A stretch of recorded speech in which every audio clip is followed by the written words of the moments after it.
After weeks of pressure on the government to withdraw a controversial finance bill, which protesters claimed would hit their pockets hard as they were already struggling with a cost of living crisis, Kenyan President William Ruto has come up with an alternative plan to fund the country's budget other than imposing higher taxes.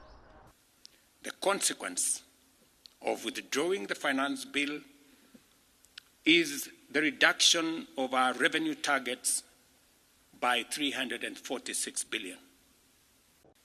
We have since, after extensive consultations, struck a middle ground, and we will be proposing to the National Assembly a budget cut of not the entire 346, but a budget cut of 177 billion and borrowing the difference.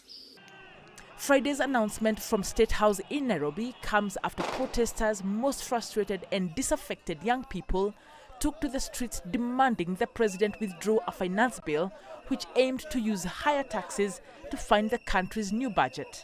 The protesters described the bill as exorbitant and unrealistic for a citizenry that feels it's being overburdened by a raft of government measures.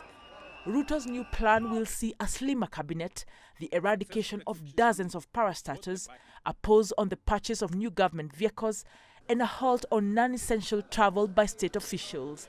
Public servants over 60 years must also proceed to retirement.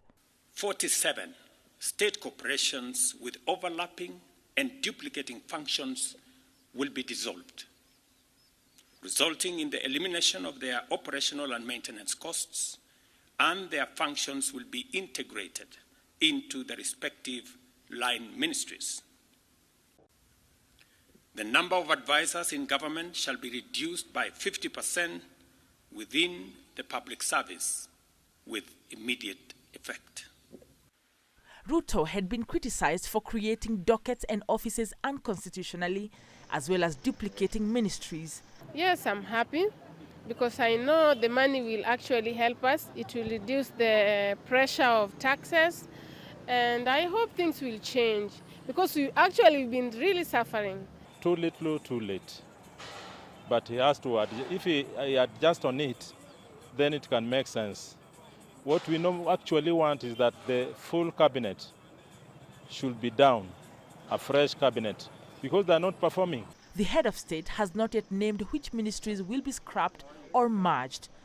The government hopes the new measures can bring an end to the protest movement, which hit the country's economic figures in June and even demanded the president's resignation.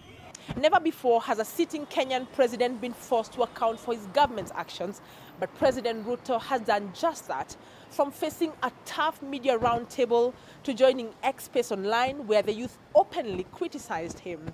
William Ruto believes that he will deliver all the promises that he has made, and meanwhile, Kenyans will be watching.